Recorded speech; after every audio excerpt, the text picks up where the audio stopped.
Yeah, I know what you're thinking.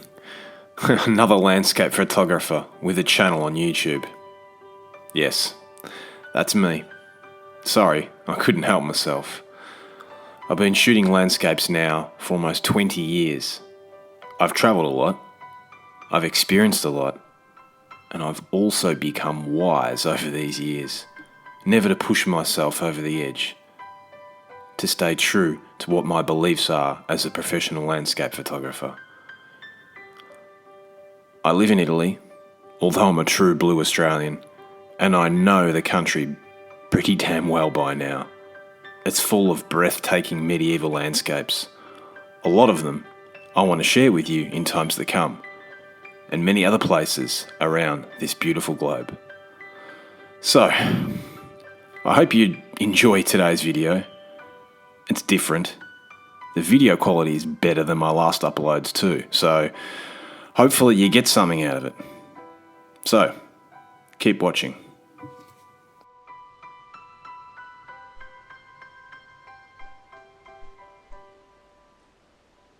So this morning I woke up, the kids are off to school, the wife's gone to work, I've got a day off, it's Friday, and you know what I thought? I need to get out. So I've got in the car and I've decided to drive pretty much 3 hours out of Rome.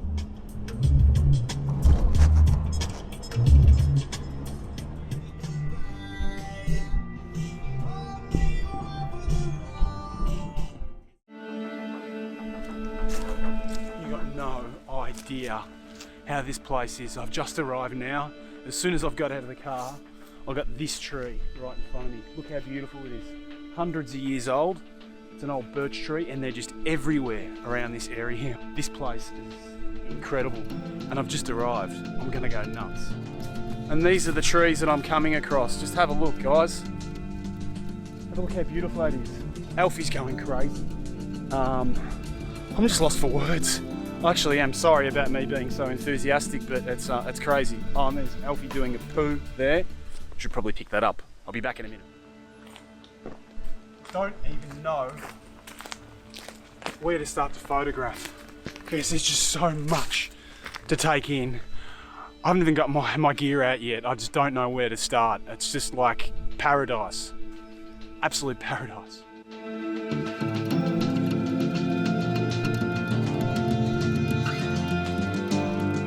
The adrenaline in my body is pumping so hard. One thing I just cannot stand about coming to a place for the very first time is the emotion that takes over you so much and you can't actually focus your mindset to get a good composition. You're just so over emotion by adrenaline and everything. But one thing for me that's really important in landscape photography, I think a good landscape photographer is not only technically good with the camera, good with composition, it's being capable of actually knowing where to go and where to photograph before you actually go there. I mean, we can all go out in field and take a shot and technically take that image the way that it's supposed to. We can get artistic with compositions, but to actually know where to go is so important. I knew that this was a place I had to come to. I travelled 3 hours from Rome, tired. I didn't get any sleep last night with my kid waking me up all night, but I just said, I've got to do it. I got in the car, I came out here, and the rewards are amazing. Now, I've got to find a way to calm myself down, sit down, have a sandwich for lunch, let the blood go down into the intestine and calm me down, and then start looking around for interesting compositions. I've got my 15mm wide angle on and I'm getting in really, really close. And I've tried to make the composition really interesting, getting these branches sort of in the corners of the frame to give it a nice balance. The light is a bit harsh now, but I'm just going to get one shot in, just because you never know what's going to happen. This is just a more experimental shot, so I'm taking a 1/10 of a second. I might have to take a double exposure just because there is a bit of a breeze. I don't want the leaves to move too much. At f8, ISO 100, I'm focusing in directly at the branch for obvious reasons. Contrast detection in live view, so I've focused in there. I'm going to get the polarizer on. I'm going to try and enrich in these colours with a filter and take off a bit of this glare from the sun. This is a case filter. They're really good. Shock resistance. Sorry, I chopped my head off. They're shock resistant. They're very neutral, scratch resistant, resistant to everything pretty much.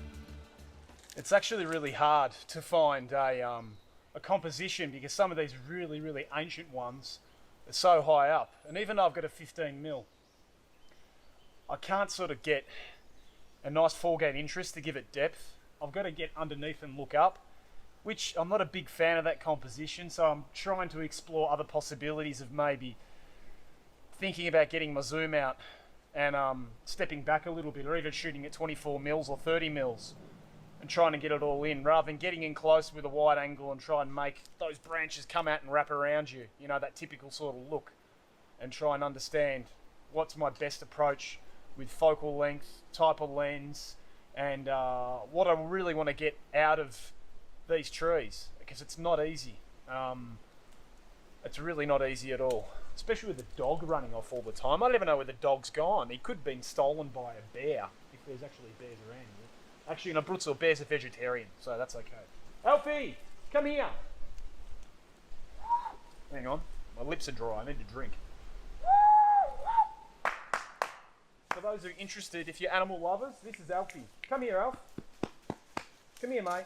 He accompanies on most of my trips that I go out on. He's an Australian Shepherd, he's 9 years old, and he's the most loving dog in the whole world.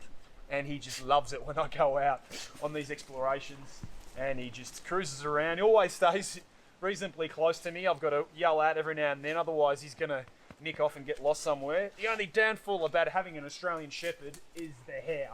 Look, don't change your lens when you're close to an Australian Shepherd.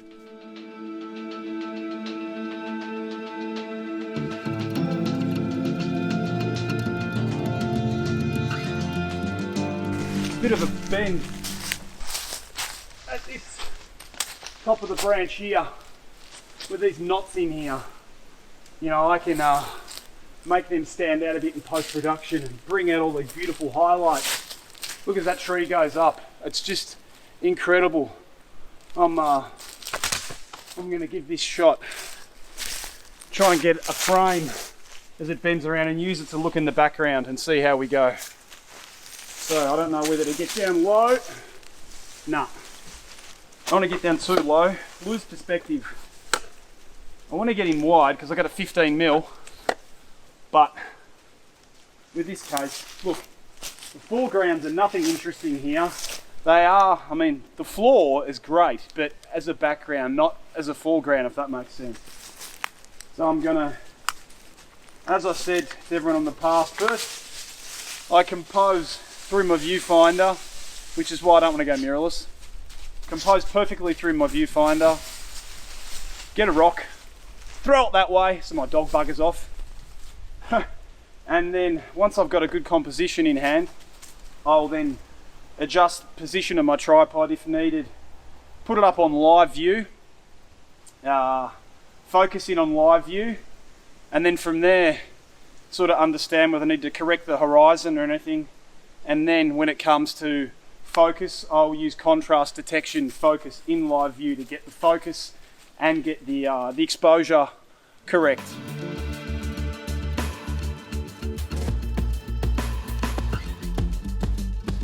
I still haven't had lunch yet.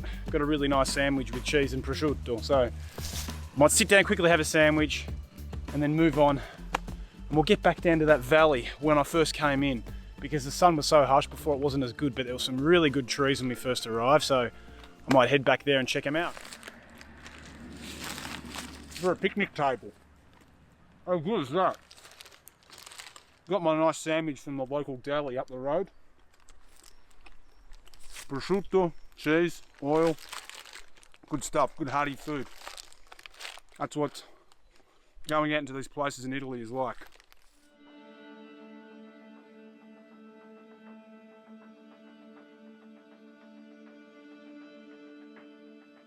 Oh, this is the one. This is the one I was looking for. It looks like something straight out of Lord of the Rings. I don't know why. It looks like it's going to just creep out and grab me. Actually, a lot of Italians say that some of these trees, they gave names to some of the characters out of Lord of the Rings. Can you see it? How beautiful is it? The only thing is a few bushes there. I can't chop them down out of the front. So I'll walk around, see if I can get a composition. I think I've actually come up with a photo I'm satisfied with for the day. Probably can't even see it on the LCD screen considering I'm using an Osmo Action. But anyway.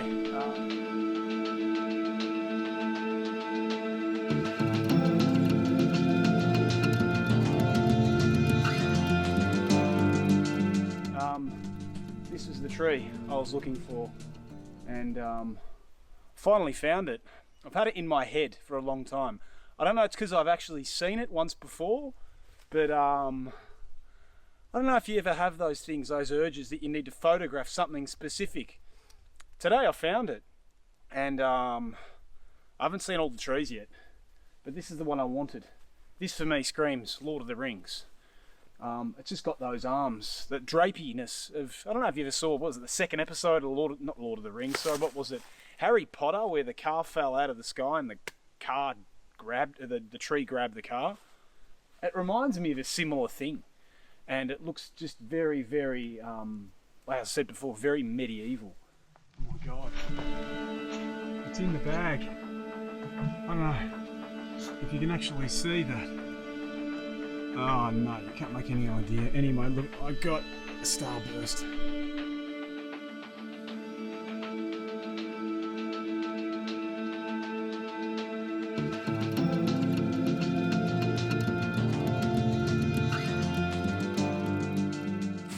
Just when you bloody thought it was over. I went down another side track, found this monster. Did you have a look at it? Isn't that incredible? I've got to get home soon, otherwise I'm going to get an angry family when I go back.